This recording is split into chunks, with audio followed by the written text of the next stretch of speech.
Well, hello and welcome to ILoveGay today. And we're here live at the Connect Thrive Summit. And we're here with Cedar Rapids Tourism of Who knew? Iowa. Who knew? And we're here with Julie and Aaron. How are you both? Fantastic. Excellent. How are Glad you? to see you again.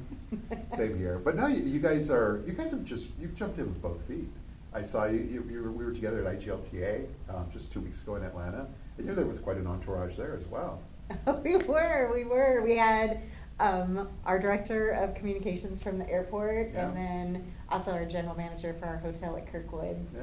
was along as well. Was it good for you? Being kind of, Oh, yeah, that's what I figured. I loved it, and I Yeah. loved being able to attend again with different segments of our community, Yeah. and being able to be there together, because now we go back home and we're able to collaborate Yeah. on our action steps based on what we learn. But now we're here in Las Vegas, and it's all kind of connected with IPW. But you guys had a really good story to tell. I mean, you're a sponsor of this event as well, and you're just really kind of jumping in, like I said, with both feet and embracing this. And is it something that are you guys excited about where this might go? Oh, absolutely. Because Connect Thrive was really where it started for me. Yeah. And for my education and helping me develop the business plan to connect to the It's an alphabet soup. LGBTQ community. I swear I know what I'm Yes, talking about. it does. And then it was just so exciting. I mean, Yeah. Aaron and I have been friends for years, and it was just so natural for me to reach out to Aaron and be, Yeah. I need your help. And he was so As wonderful. a tourism He and jumped in. convention and visitors bureau, it's Yeah. if you're going to do something that has to do with something outside of your wheelhouse, Yeah. if you don't bring on someone to add an air of legitimacy and authenticity to your mission statement, you're not doing it right. Yeah. But there's a lot more to a place like Cedar Rapids, or this is the part where we'll have a little fun, because I'm from California, she's from California, and we both ended up at, like, I'm in Allentown, Pennsylvania, of all places, and now you're in Cedar Rapids. So Exactly. it's amazing how the world is changing out there, and I think during this pandemic, a lot more people have followed that path too, and I think they're going to stay. I agree. Well, my family, who started out kind of making fun of me for Yeah, going to Cedar yeah. Rapids, Iowa, almost all of my family has now moved to Cedar Rapids. Really? From California. Ah. I got my brother and sister-in-law moved from Yeah. San Diego. We just moved my parents in May Yeah. from Orange County, and they love it. Huh, I love stories like this. Isn't that great? And I think, between that and remote work is taking off, and I think there's just, we're going to look back at this period of time. And, but what's interesting is that also a lot of the smaller town prides that have been going on, whether it's in Iowa, Pennsylvania, and all throughout, like they're growing in stature and so forth. So then all of a sudden it's not so much about just having like, how many gay bars do you have in town? Mhm. And you must, Aaron, you must deal with that as well, because that's the first question they seem to ask here is like, And it drives me crazy Yeah, too. yeah. I mean, hasn't our gay culture changed a little bit? Yeah. We're not stuck in the dark bar all the time. Now we can hold hands down the street, even Yeah. in Cedar Rapids, which is a very safe community. Yeah. And we're more about the restaurant and culinary scenes, or the park systems, Yeah. or the trails. It's not a bar community so much anymore. I think we've all evolved, and I think that's just the Mm. thing is that it's we all evolve differently or at different paces. So especially I'm middle aged, so I can say that. But, folks that are a little older than me or even my age, it's like they'll look at it a little differently. Sometimes they lament the fact that you go to Toronto and there used to be a gay village, and there isn't a gay village anymore, and it still exists. I mean, that whole mentality still exists in Florida, where you go to Fort Lauderdale, and it's all about Wilton Manors, and it's like they really hold on to that. And you go to Miami, just down the street, and they used to have a gay village, and that's all gone, and now it's all just part of the city.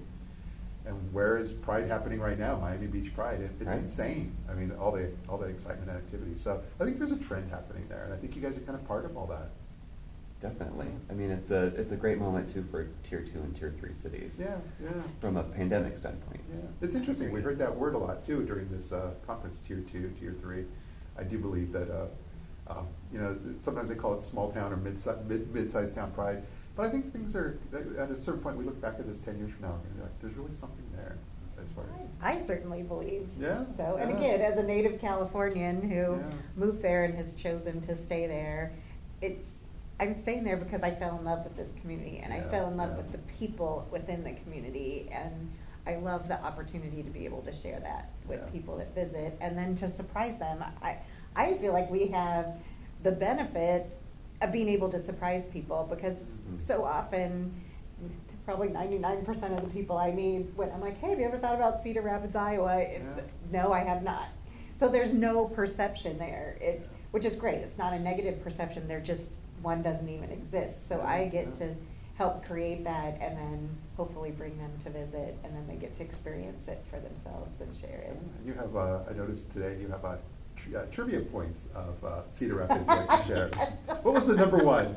The Grant Wood painted the American Gothic in Cedar Rapids, Iowa, the famous pitchfork picture of the couple. So his studio was in downtown Cedar Rapids, still there, and you can go in it, and that's where that painting was painted. I love that. An enormous amount of your breakfast cereals are made in Cedar Rapids too. Is that why they said the town smells like breakfast cereal? Yeah.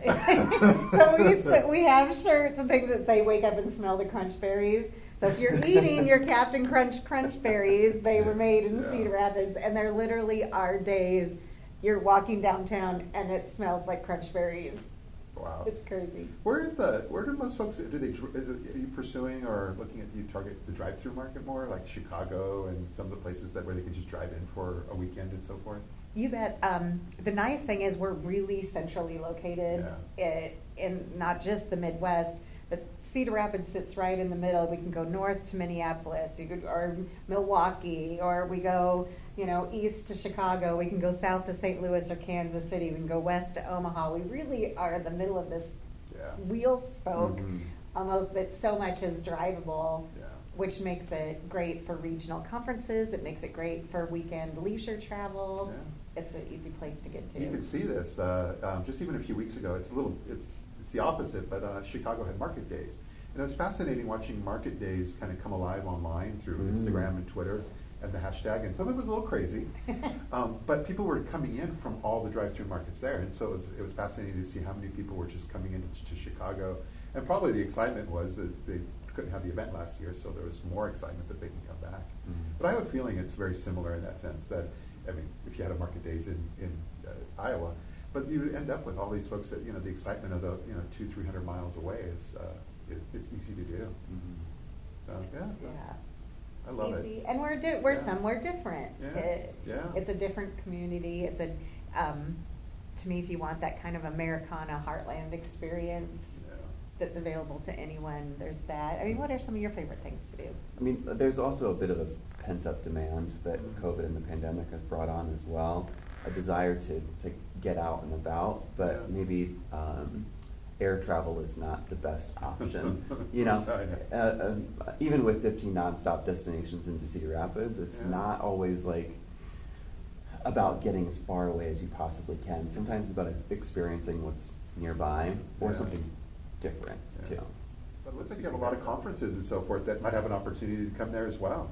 Absolutely, and I love that part of my job. I love the chance to bring people in, and to do things. We're here at Connect Thrive, and so we've got this awesome educational content during the day, and then I love, but then what experiences can we create for people when they leave the convention center or leave where they're having their corporate meeting? And that's the exciting part for me of what we said today. Hey, let's have a LGBTQ pride parade. Why not? Where can we go? Let's go out and really experience the culinary scene. Let's have a farm to table dinner out at our nature center, or let's explore our Czech heritage. We were settled by Czech and Slovak immigrants, and we have a beautiful national museum. It's like, let's all go sit underneath the Czech glass chandelier and have a cocktail. Or there's just so much to experience on top of the educational opportunity that you get.